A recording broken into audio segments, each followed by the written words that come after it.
Hello, Irish. Welcome in, man. One second. I'm just getting all the pages set up, and we will be right as rain. Thank you so much for the super hearts. Apologize, we're taking a couple seconds in order to get everything booted up, but I appreciate you guys for joining in this wonderful Sunday night, 7 p.m. Eastern. Uh-oh. All of my pages are freezing.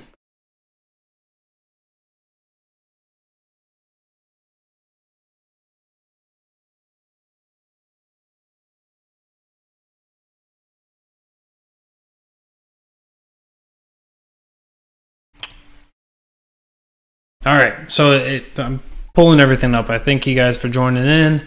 It is Sunday night, 7 p.m. Eastern, the normal time for me to stream to you guys the beard and the truth. So thank you all for joining in.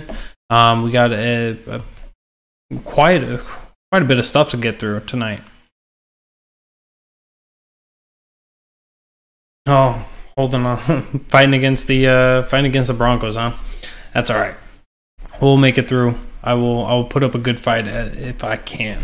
So I first want to start off, and we are less than 30 days away from the midterm elections. So with it being so close, I want to give a quick depiction of what's going on in the world of the Senate. The Senate's the one that I'm more worried about and following more closely. I still am standing with my initial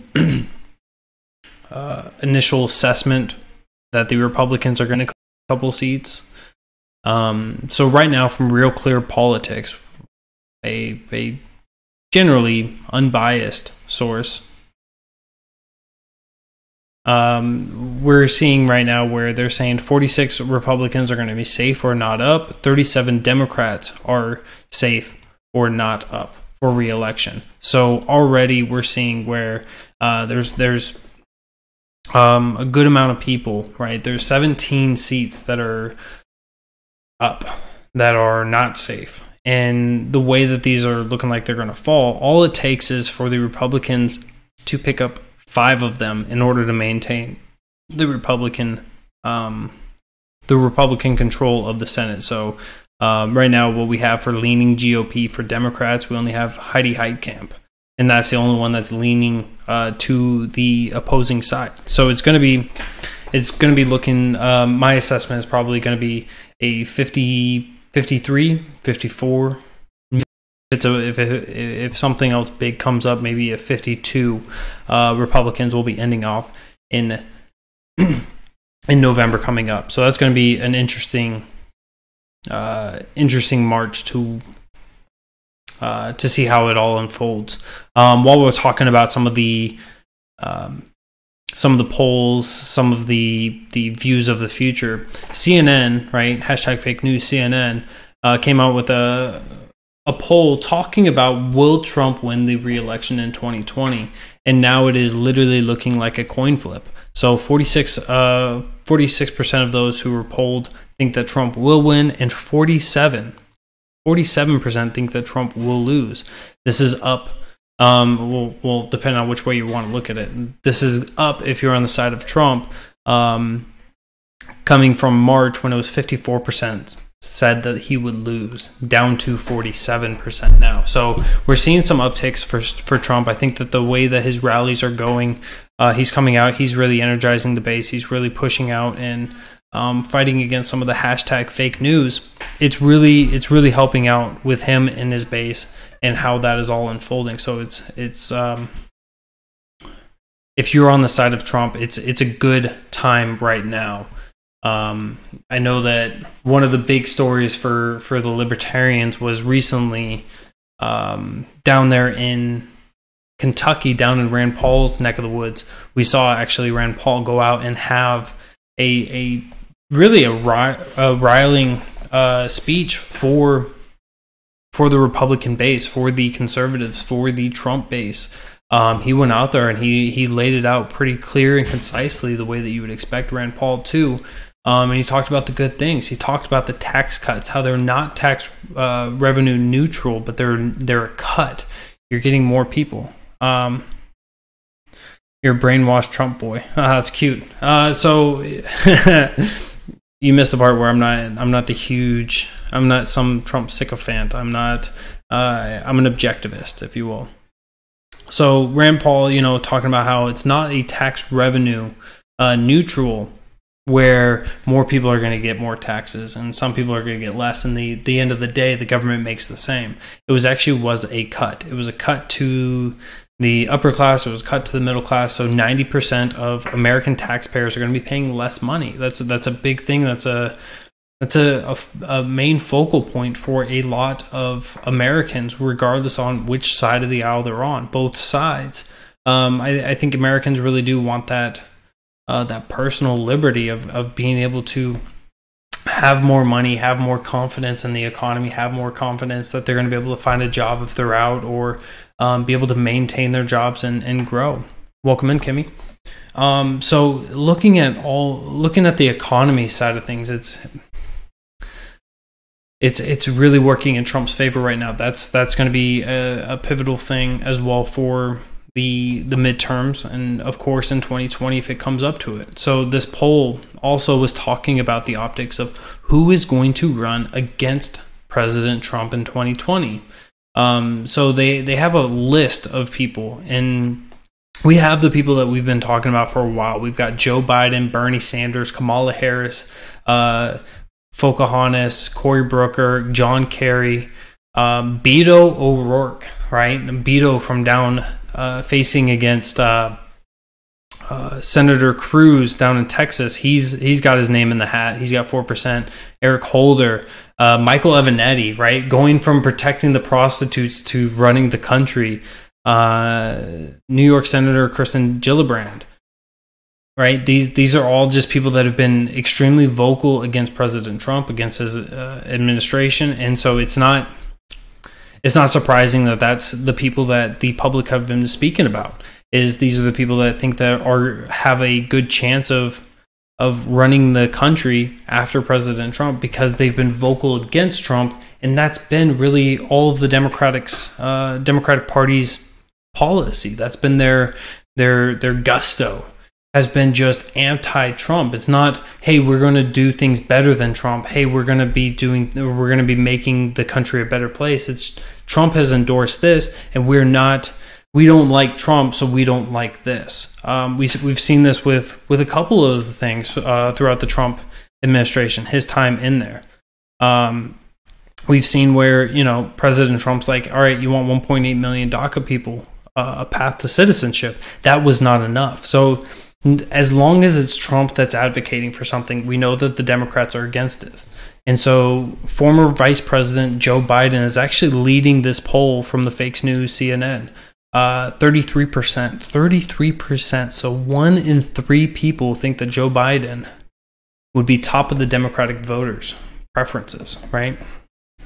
So maybe we'll see Joe Biden step into the ring, and maybe he'll get his, to quote him, his day where he gets to pull Trump behind the locker room, pull it out from behind the schoolyard and take him to town, as he promised. The runner-up to Biden is Sanders, which is another surprising one, right? 13% for Sanders, 9% for Kamala Harris. So you have Joe Biden, right? Obama, somebody who will pursue in the same way that Obama had ran. You have Bernie Sanders, right? The Democratic Socialist. You have Kamala Harris, who wants to push you down a narrative, push you down an agenda, and then just leave you wondering and leave you up to find the interpretations. That's what we've seen with a couple of times when Kamala Harris has been asking questionings during investigations, whether it was with the FBI, whether it was with Judge Kavanaugh, now Justice Kavanaugh. It really didn't matter when it came to her. What she would do is she would ask questions, lead you down a trail, no evidence backing it, no support, and then she would just go, all right, and I'm going to move on to the next question. So she opens up these windows effectively to the minds of the viewers. She'll open up these windows, let you paint a picture, and then never solidifies that picture. And so it's a way of dividing, it's a way of questioning, it's a way of manipulating the entire situation. So those are your top 3 runners right now, and Pocahontas, of course, is on that list, number 4. I really do think that Pocahontas will have the same opportunity. Her percentage of chance of winning will be the same as her Native American percentage chance, and that's roughly around 0.0%. It'll be interesting to see if she runs. But so CNN, of course, is running around pushing these views and pushing these agendas. But it's interesting. While we're on the story of hashtag fake news, what we saw from the New York Times just a couple days ago, Jared Kushner likely paid little to no income taxes for years. This was an article that was written in order to give you the idea that Jared Kushner is not a good person. He's a criminal. He's not paying his taxes. He's not doing his fair share. And you know, at the core of it, right? Getting out of paying your taxes, not that bad of a thing if you could do it legally. Anyone keeping more of their taxes, I'm in favor of it. Maybe the government should stop acting as if you are their paycheck and start actually performing services that are worthy of our paychecks. If they can't hold up their end of the bargain, why are we held up at our end? Held up literally by their guns. But so if we read this article, so originated from New York Times, but I'm pulling it up from Reuters. I'm not going to pay for a subscription at New York Times. The Jared Kushner, President Trump's son-in-law and senior White House advisor, likely paid little or no federal income taxes between 2009 and 2016, the New York Times reported on Saturday, citing confidential financial documents. So these were documents that were created with Kushner's cooperation as part of a review of his finances by an institution that was considering lending him money. So he was like, hey, I need a loan, and then this gets leaked to the New York Times. That's beautiful. It's great. Right? As long as Kushner was involved with it, they can willfully just distribute this to other people. I think that there's a fundamental flaw there, but I'm sure that Kushner has a legal team surrounding him that will be able to right the wrongs that were there, hopefully. The comment was, Pocahontas got caught cheating on her taxes by inflating her write-offs and deductions. Of course, you know, it's hard to be a politician, make a lot of money, and not be a crook. So here's why this entire article is fake news. It's pushing a narrative. It's pushing an agenda. The following comment, right? The Times report said that there was nothing in the documents reviewed suggest Mr. Kushner or his company broke the law. So he was acting within the confinements of the laws that were created. He was doing nothing wrong. And so they create an issue out of nothing. And if you look at the, right, if we go off of the title, if we go off the content of the story, if you just omit that one little excerpt, you would think that Kushner is just a terrible person. So they're utilizing this in order to attack the administration, and it's just completely insipid. The way that this was legally done was the Times said that the Kushner's tax bills reflected the use of the tax benefit known as depreciation that lets real estate investors deduct part of the cost of their properties from their taxable income.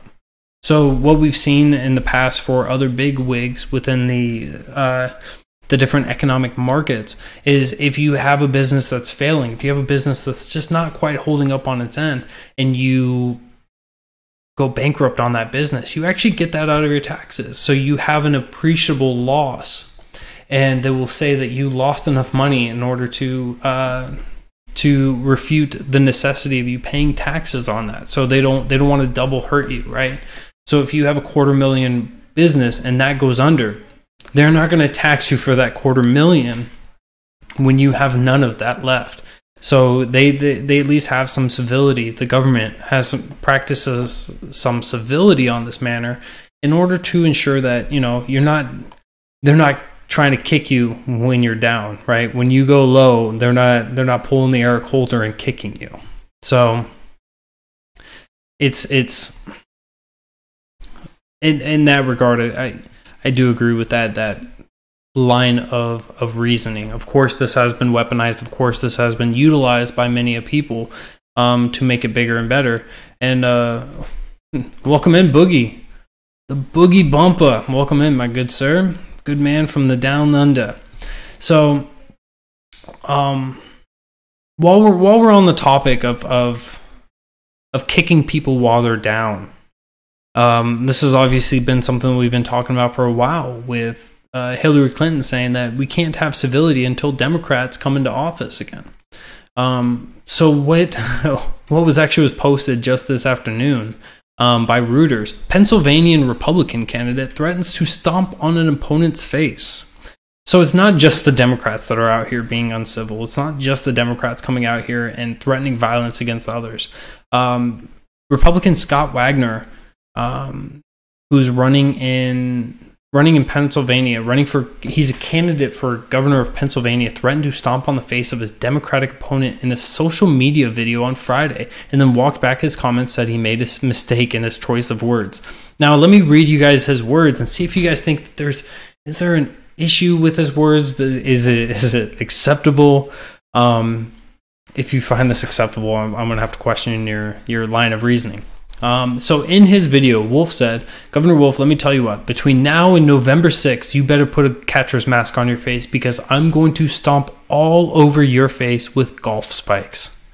Such civility, such beautiful, such elegance, he's there for the debate, obviously.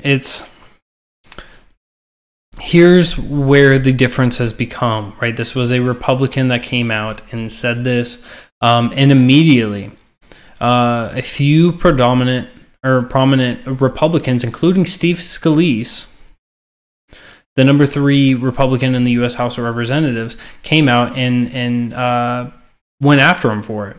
These comments are totally unacceptable. As I've said many times before, there's absolutely no place in our politics for this kind of rhetoric, said Scalise, who battled for his life after he was shot by a gunman who opened fire on Republican lawmakers during his baseball practice in 2017. If you guys remember that was in Alexandria, Virginia. So we have a Republican coming out and utilizing violent rhetoric, and immediately within 2 days, right? His video went out on Friday, and then this article was written on today. So within 2 days, there was already a denouncement by Steve Scalise. Now, I'm saying within those 2 days. We don't know if Steve Scalise said this on Friday, if he said it on Saturday, or if it was just dropped today. But we have that immediate response coming from Republicans, and I think it would be really refreshing. I think it should be demanded by Democrats that Democrats do the same. I know that we talked about Michelle Obama, and she said, "Look, when I said they go low, we go high. I meant it. That wasn't a question. That wasn't a recommendation. That's how we remain civil in this country. That's how we better ourselves, is we be what we want us to be, not be who our enemies want us to be." And so there needs to be a fix. Oh no, that video went down. Oh, I hate New York Times. New York Times is the worst, because I opened up an article and now it's not working. While we're talking about some of the violence, some of the rhetoric, some of the attacks that are going on out there in the country, what we've seen in the last 2 weeks is we've seen a growth in articles being written around Antifa, surrounding Antifa, and Antifa is not being denounced by the left. It's not being denounced by the media. It's not being denounced by Democratic senators, congressmen or women, anyone. But we are seeing the Proud Boys as well, and the Proud Boys is effectively a fringe group on the right. They have some people within them that are alt-right. They have some people within them that are violent, that are abhorrent, and everything else. And so this opened up the availability. This article is from CBS News, talking about Governor Cuomo blames Trump, the Republicans, for violence by far-right Proud Boys. So we have somebody that's trying to call out the other side, trying to call out the right for the violence, but too short-sighted to see it within their own party. And I think that if we really want to see this country come come together, if we really want to see a unifying message, it's a matter of, we say it doesn't matter what side of the aisle you're on. If you're utilizing violence in order to advance your agenda, if you're utilizing suppression of speech, of actions, of thought in order to advance yourself, you're not somebody that we should be tolerating. You're not somebody that we should be lifting up and providing a platform for on such a serious matter. So it's, who should we be blaming for the Proud Boys violence? First off, we should be blaming the Proud Boys. The Proud Boys, when you use violence in order to advance your agenda, you are responsible for that. Let's not blaming everyone else. When Antifa commits these acts of violence, who should we be blaming? Antifa. No one should be blamed for your actions but you. Who should we be blaming for not denouncing Antifa, right? The left. Who should we be blaming for not denouncing the far right, or not the far right, the Proud Boys, right? It is the right. So we have this fundamental issue. We have this level of hypocrisy that's going on, where people say, well, this one's justified because I don't like this side more. I don't like this side's action, so we can do a little bit of evil over here. We could do a little bit of immorality over here, and that's going to be justified, right? The ends justify the means. And it's not a way that we're going to make this any better. We're quickly descending down into chaos. We're descending down into anarchy, where laws aren't important, where civility is not important, where respect for one another is not important. And it's this line of reasoning that we need to end. We need to stop it. We need to figure out a way. Now, going back to this article, well, we haven't even really started it, but going into this article a little bit, the first thing, right, the first 3 words, Cuomo blames Trump. So obviously, right, we've been talking about the midterms coming up. We've been talking about the elections. We've been talking about the way that everyone's been collecting themselves around each other. I agree that so the comment was, you might want to do some more reading on Proud Boys. They are being reported as far worse than they are. I agree. They are definitely being promulgated. They're being utilized in order to fearmonger and everything else. But I'm not going to say that they're innocent. That's the difference, right? Because the Proud Boys do go out and they will seek violence. They have in the past, right? They go to Antifa protest, or where they know Antifa will be, and they will initiate, or they will not initiate, but they will advocate for the other side to commit violence, and then be able to utilize that. And so it's things like that's where the focus is. But so back to the article. So Cuomo is blaming Trump. Now, it's amazing that Cuomo is going to try to say, look, this entire organization, this small little fringe group, this small little group of a couple hundred people, at most a couple thousand, that are committing these acts of violence is because of Trump. But whenever there were acts of violence that is coming from the left, what we say is the left needs to denounce it, but it's not entirely their fault. So if we wanted to go down that route, anytime that there's a riot, anytime that there's an uprising, we can say that's Nancy Pelosi's fault. Anytime that a member of the Trump administration, a conservative, a Republican, is being harassed out in public places such as restaurants, gasoline stations, department stores, then at that point, we can blame Maxine Waters. If we just want to, we can continue on down this path, and we can say, look, there are predominant people within the Democratic Party, the higher echelon of the Democratic Party, that have said absolutely reprehensible things in with this regards. And so it's not even a standard that the left wants us to continue pushing. It's not a standard that the left wants to accept being placed upon themselves, because of this idea pardon me, because of this idea that the left thinks that because they have good intentions, you can't judge them, but they can judge the motives and the actions of others. And that's the hypocrisy that is really prevalent right now. That's at the core value, I think that that is really the stemming thought, the stemming roots of their ideas, of why they don't need to denounce Antifa, why they don't, why they have to denounce when Kanye West, a black man, speaks in favor of Trump, why they have to speak up for people like Taylor Swift, right? So they have these different standards. As long as you agree with me, we'll build you up. And if you disagree with me, you're less than a person. It's because they believe that they are good intentions. And so therefore, if you disagree with them, you disagree with good intentions. It's your intentions that are so repugnant, so disgusting. We can go on for hours about just how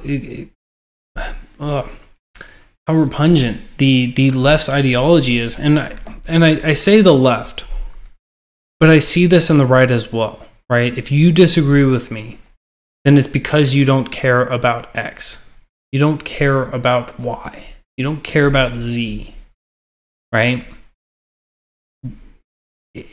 I'm sure a lot of you want the example of this. When it comes to the border wall, I'm not a proponent of the border wall. I'm not. I would much rather have a country that is ran with regards and in the pursuance of following the original intent of the Constitution. And that means that the federal government has no ruling over immigration. And that includes building a border wall. Now, I in my core value, I believe that the federal government should be protecting us, that they should be protecting our country. That's not in the Constitution, so I would like to see that be amended, that be added to the Constitution, but at the moment, that's not something that I accept. So when I disagree with the border wall, people say, oh, you want more people killed. Oh, you want this, that, and the other. No, I don't. I don't like it when I know that there are illegal immigrants. I don't like it when people are moving here without wanting to go through the normal process. I know I don't like it when people are victimized by people breaking the laws. I know all of that. But that emotional view doesn't change my mind. But when people say, you disagree because we need the wall, therefore if you don't agree with me, it's because you hate this, because you're a disgusting person. And that's not it at all. So even within the Republican Party or within the conservatives, within the right, we have this. It's not nearly on as many platforms, at least in my opinion, right? We can see a lot more things where the left is much more adamant, much more distasteful and disgusting when it comes to this stuff, right? Just like climate change. Climate change has been making it back in the news lately, right? The UK just came out and they had a report on climate change, and they said, look, you have 10 years again, guys, 10 years and the world's going to go over. And if you break down the study, right, it was not high confidence. It was like 50-50 at most. And so if a lefty comes up to you and says, hey, how about that climate change? And you're like, nah. If you are less than super interested in it, if you are less than worried about it in your everyday life, in every moment of every day, then you just don't care about Mother Nature. You want these hurricanes to come in and just devastate the East Coast. You want volcanoes erupting in Hawaii and just drowning out the entire state, because that's what the media told me. The media told me that the Hawaii has been completely covered by this recent volcano. We have to understand that's not it, right? We can have a civilized disagreement with people. We don't have to attack them because we disagree. And I've been working on this. I've been fundamentally thinking about what it is that causes such unruliness with the people. And it's because we don't respect each other. We don't respect people that disagree. But the world would be a boring place without it. The world would be an extremely boring place if nobody disagreed. So let's disagree, and let's figure out how to eloquently share our ideas and use facts, not emotions, not opinions, not just propaganda by your communist philosophy teacher in college, but let's actually have discussions and let's open up the world to make it a better place. This is one of the core values of our country, is the ability to speak to each other. And the only, effectively, if we can look at these situations in a vacuum of these discussions in which people are being hateful against one another, the only person you're hurting is yourself, because you're refusing to open yourself up. You're refusing to make yourself vulnerable to new ideas, to new thought processes.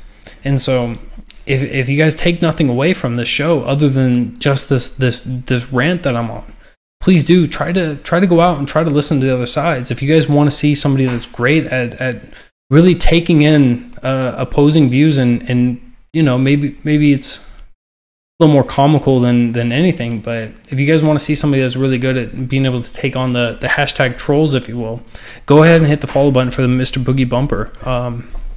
He steady has trolls, quote unquote trolls, on his shows, on his videos, and it's always great, and he's always making it fun. Question is why is it okay now to hate white people? It's always okay to hate white people because they're hashtag in the majority, and it's always good to hate the majority when you are not the majority. It's disgusting. It's it's amazing that the as a whole, right, it's the left that pushes this idea that you can be hateful, that you can be unruly to white people, to straight white males specifically. But they're also the ones that are racism is so prevalent. And really, if you take out their ideology, it makes our society, makes our culture as a whole just a little bit better. And that's even before we get into the discussion of how most of their views are aligned to have the bigotry, the soft bigotry of low expectations, right? It's not that the minorities in this country, it's not that the people that are marginalized, if you will, to use their terms, it's not that these people are capable of getting out from it. It's a matter of society pushing down and forcing them into these boxes and not allowing them to be successful. But it's those same people that have that view that also, whenever you have somebody from those groups, from those intersectionality groups, that comes out and makes it successful, right? They're unbecoming of their race. They're unbecoming of their gender, of their sexuality, of their if they're transgender, right? Like Blair White, right? They're unbecoming because they're not the norm, because they haven't accepted the wool over their heads. They're out there and they're thinking for themselves, and that is something that they just can't tolerate. So it really does always go back to the race for them. It goes back to the gender. You are nothing more than your attributes to them. You're nothing more than just an attribute to them. Meanwhile, right, within the libertarian ideology, it's not about your race. It's not about your gender. It's not about who you have sex with. It's not about how many marriages you have. It's not about any of that. How good of a person are you? Are you willing to work hard to provide for yourself? Are you willing to not be reliant upon others, but others can freely donate to you? Sounds like, even though we've been egregiously attacked by the left, right?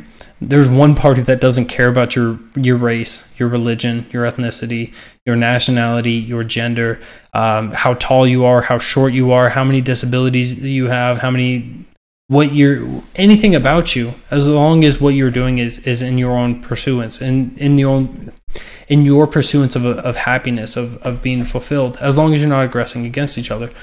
This is a view that has been vilified and attacked by the left as somehow we are in favor of slavery, we are in favor of racism, we are in favor of even pedophilia. But yet the LGBT community is mostly on the left, and they're also pushing for pedophilic love and acceptance. But let's not worry ourselves with the facts and everything else. Yeah, So while we're talking about the uncivility, while we're talking about the hashtag fake news, we covered a little bit about Kanye West going in and talking to President Trump. This is this has really put the media into quite a frenzy, right? We've seen on Don Lemon coming out and saying, having a panel, and two of his panel guests, one of them said that Kanye West is up for the racial draft and black people don't want him. And you had another one saying that this is what happens when Negroes don't read. So you had somebody going after Kanye West for going out and speaking to President Trump. Now, of course, right? Let's be honest. Kanye West, not the most eloquent person, not the most sophisticated person when it comes to talking. He's got a couple good liners, but I think if you really throw enough things at the wall, one or two of them may stick, right? I'm sure even within my little career here, right? I throw enough videos out at you guys, and eventually maybe one of them will click for you, and you'll be like, I like this guy. I like this guy. He's got a little bit of a different sense of style. He's got a different sense of taste when it comes to politics. Maybe I'll tune in a little more often, right? Maybe I'll distribute this out. Maybe I'll share it out and get some more people in here. But it's so it's Kanye West being attacked by the left, being attacked by CNN, by the panels, by Don Lemon and everything else. It's just a clear indication that they don't know really what they're doing. Now I want to direct this from the CNN to Dave Chappelle. Now Dave Chappelle, if you guys somehow missed who that man is, Dave Chappelle is somebody who I've been a fan of in his comedic career. I was very disheartened when his show was canceled because he wanted to leave because he didn't like some things that were going on in the country. He went to Africa and he came back, started up his comedic career again. He offended and triggered lefties with his first couple of specials because he made fun of transgenderism. But Dave Chappelle had some discussions about what was going on with Kanye. He actually had two different stories. So the first one was Kanye West was saying, "Hey, I support him." Here's some of the quotes. This is from a Fox News article. So comedian Dave Chappelle has shown support for his brother Kanye West after the rapper's controversial meeting with President Trump on Thursday. In a new interview with CNN, Van Jones, Chappelle was asked his opinion about his friend's now famous visit to the White House. All right, so here's what Chappelle said, and I quote, "First of all, Kanye is an artist, man. He's a genius. I think that's the angle that he sees from about this division that he sees. He's not inconsistent with what he's saying." So he's speaking true to Kanye. He's like, look, this is Kanye. It's Kanye. Let Kanye be Kanye. Don't hate on Kanye, right? If you guys have been believing Kanye for this long in his career, if you guys have been backing Kanye, why are you going to flip on him just because you disagree with him? And he continues on, "I'm not mad at Kanye. That's my brother. I love him. I support him. But I don't have to agree with everything that he says. I just trust him as a person of intent." So even Chappelle is like, "Yo, guys, like you guys are getting your feathers all in a ruffle over nothing. Let the man be the man. If you don't like him, don't like him. If you liked him, you like him. Don't let his actions, just because you disagree with him, change your optics on him." But that's not acceptable. So that was Dave Chappelle's initial reaction. And now we have so we had the hot take, and now we're getting the cold take from comedian Dave Chappelle again. He was talking, this one wasn't at Kanye specifically, but this was more with regards to Trump. He said that his rhetoric was repugnant, and then he also tried to say, "Hey, look, we have a very eclectic society. We have people of all different faiths or different nationalities," more specifically of what he was referring to. And he's just like, I think that Trump is speaking to a very small choir, right? He's only speaking to one little base. So I think that even within that, right, I think that I'm not going to hate on Dave Chappelle for having a differing view, right? I'm going to respect him just the same way that he said that we should be respecting Kanye. But at the same time, right, if you look at President Trump and a lot of his actions, he's not speaking to one class of people, to one religious view. He's speaking to everybody. And just because you don't like him or just don't like what he's saying doesn't mean that he's not speaking to you. He's not coming out here and saying, look, this is just for the conservatives. This is just for the Republicans, and just speaking his sides, right? As he said originally when he was coming into office, one of the things that he was focusing on was he was like, I'm going to bypass the media. I can't let the bypass provide what I'm saying to you guys because I don't trust them. So we can at least accept that he is talking to everybody. Now, you don't have to like it. I don't like a lot of the things that he says. I don't like a lot of his attacks. I think that that's a little bit unbecoming of him, but it is what it is, and that's the way that it goes. I can't really fight it that much, you know? So props on Dave Chappelle for at least coming out there and saying, look, stop hating on Kanye just because you don't like what he says. Don't hate on somebody just because you disagree with somebody. And for that, you know, he deserves all the props. I would love to. I think it'd be interesting to be able to actually have like a big conversation with somebody like Chappelle or somebody else who's got some influence, and be able to be like, let's break it down a little bit. Let's bring some reality into this and figure out how it's going to go, how it's going to all fit together, and is it really as divisive as what you think? And I think that would be really good for us as a whole. But here's another thing that we're seeing a lot of, and we're seeing this. I think that it's only going to ever grow. So the presidency has always been like a celebrity seat, right? It's always been somebody that the whole nation knows of, and then, you know, when they leave office, or even while they're in office, if they go out, they'll get some more book deals, they'll get some public share time, and they'll be rubbing elbows with other celebrities and everything else. I think that really ever since Obama, and I'm not trying to, this isn't because of Obama, like I hate Obama, but this is based on like the Obama persuasion, if you will, of how he was functioning, how he was going through things. That this is going to be something that's bigger and continuing to grow within the presidency of the United States. So with Obama, while he was in office, right, you could see Hollywood just be enamored with him, right? They couldn't stop talking about him in a positive way. If he was ever out and about and he was over in the area, right, he would stop in, and, you know, every Hollywood elite would just go insane. They would go berserk. They would be schoolgirling it up. Like, you know, they couldn't even conduct themselves because they were the fangirls of this celebrity, President Obama.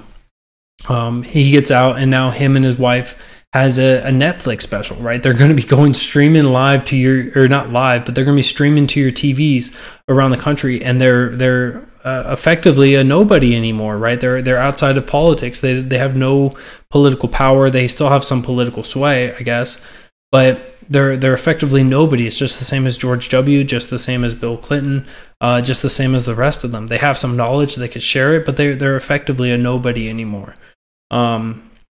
And now we have President Trump, who was just the same, right? He was a celebrity before he came in, right? This was one of the big arguments against President Trump. He's just coming in, and he's fighting to gain his publicity. He's just fighting to get his name bigger. He's trying to get more deals or whatever it is, despite the fact that he was a billionaire.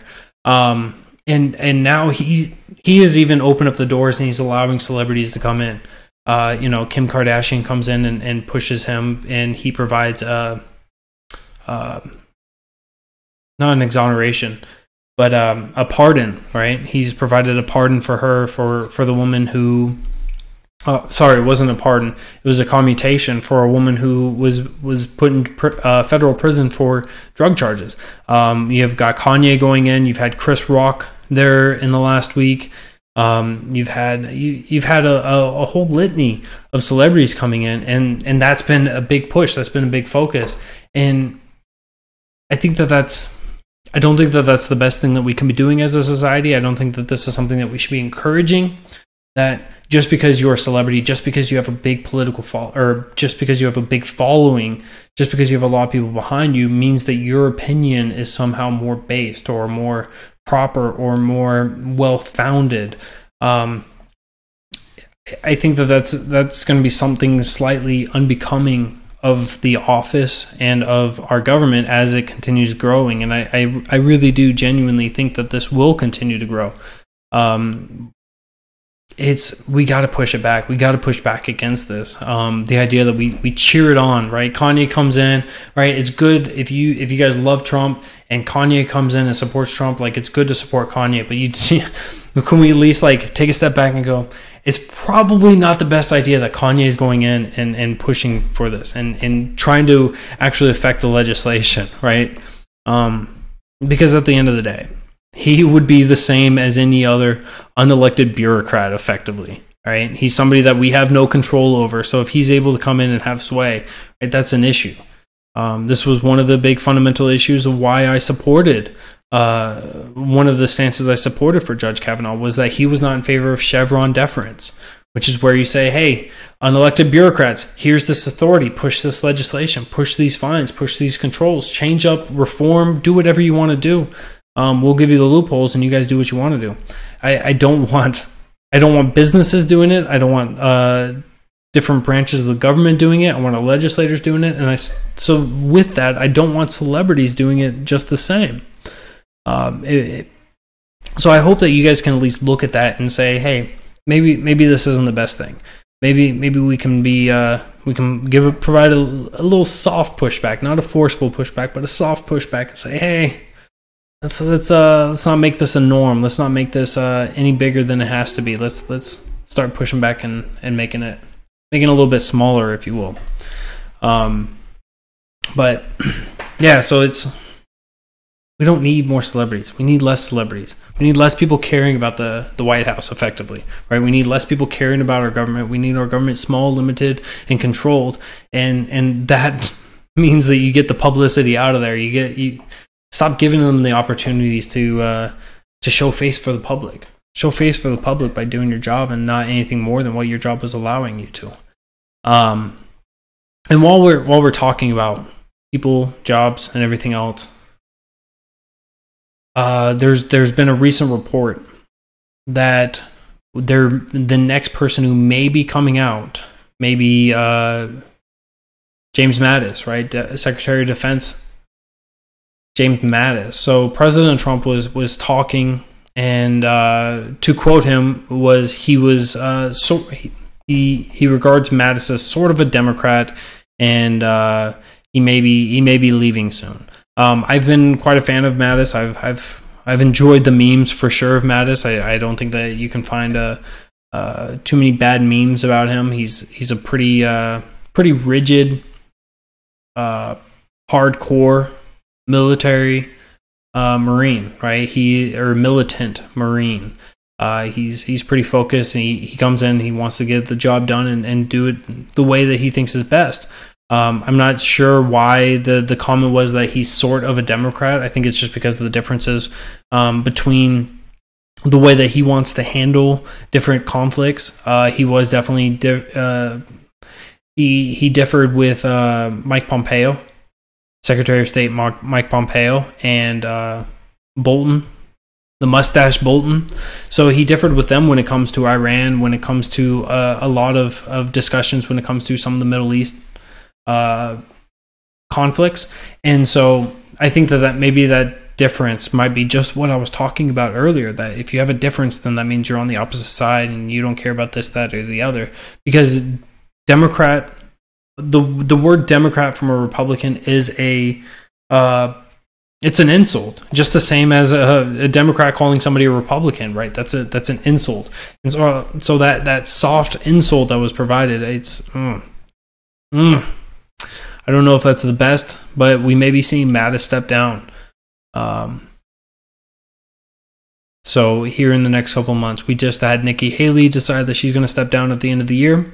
So we have two people stepping down. I don't think that either one of these are necessarily due to the media's hyperbolic views that it's all just chaotic inside the White House. It's all just destructive, and people are in and out because of incompetency, whether it's within the presidency or within themselves. I think that this really is just what I've been talking about basically since Rex Tillerson had left, and that is that basically people are coming in and they're doing their job. They have a very specific job. They have a specific role. They have a specific task, and you knock out that task. And as soon as you get that task knocked out, that's when maybe your usefulness, your effectiveness starts to diminish a little bit. And then as time moves on, there is a transition. There is a transition where somebody comes out, somebody moves in. Right. And this is all part of being an effective business owner. This is what President Trump has been, is an effective business owner. You bring people in, you get the job done, and you pull them out. You don't keep people around just because they provided you a good service in the past. You keep people around because they can provide you a good service today and in the future. And I think that this is a fundamental ideology that is within the Trump administration, that's within Trump, and it's prevalent, and it's been working. And it'll be interesting to see the way that this all plays out. I'm actually really interested. One of the things I want to do towards the end of the first term of Trump is I actually want to sit down and record what it is that each person that came into the administration, how long they were there for, what big objectives that they had performed, and then when they had left, right? And I think that we're going to see a good trend of there. We're going to see a good solid trend of people accomplishing and then stepping out, accomplish, step out, accomplish, step out.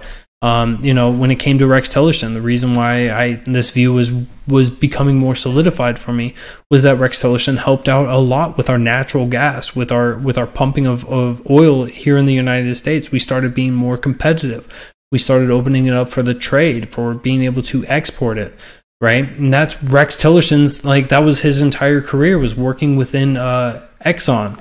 So He accomplished his goal, and then he stepped out, and then Mike Pompeo stepped in. Mike Pompeo, right? He was focused on North Korea. He was focused on Iran, right? So it looks like North Korea is getting the bow shipped effectively. It'll get slapped on there in a couple weeks, couple days, maybe, but maybe even a couple months. But whenever it is, right, the bow it seems like it's being shipped on that one. And then Iran is of course going to be the next big issue. How is that one going to work out? How is that going to function? We'll have to wait and see how that goes. But I really think that trend is really going to hold true. So looks like I'm dropping you guys a little bit. I don't know. All right. So with that, guys, I think I'm losing you guys. I think I am losing you guys a little bit. So I'm gonna hop off of here. I hope everything's coming out right as rain for you guys. And I want to say thank you guys for joining in tonight. I know we covered quite a bit. We were rambling from one topic to the next topic, so we didn't really have much time to settle down and slow down and cover it in nearly the extent that I like to. But I appreciate you guys for joining in tonight, this wonderful Sunday night on 10/14. So I will see you guys the next time, Tuesday night, 7 p.m. Eastern. I appreciate you all for joining in, for the likes, for the retweets, for the shares, for the support, for the donations, for the super hearts, for everything that you guys have been providing to me, hopefully because of what I'm providing for you guys. So thank you guys all. I appreciate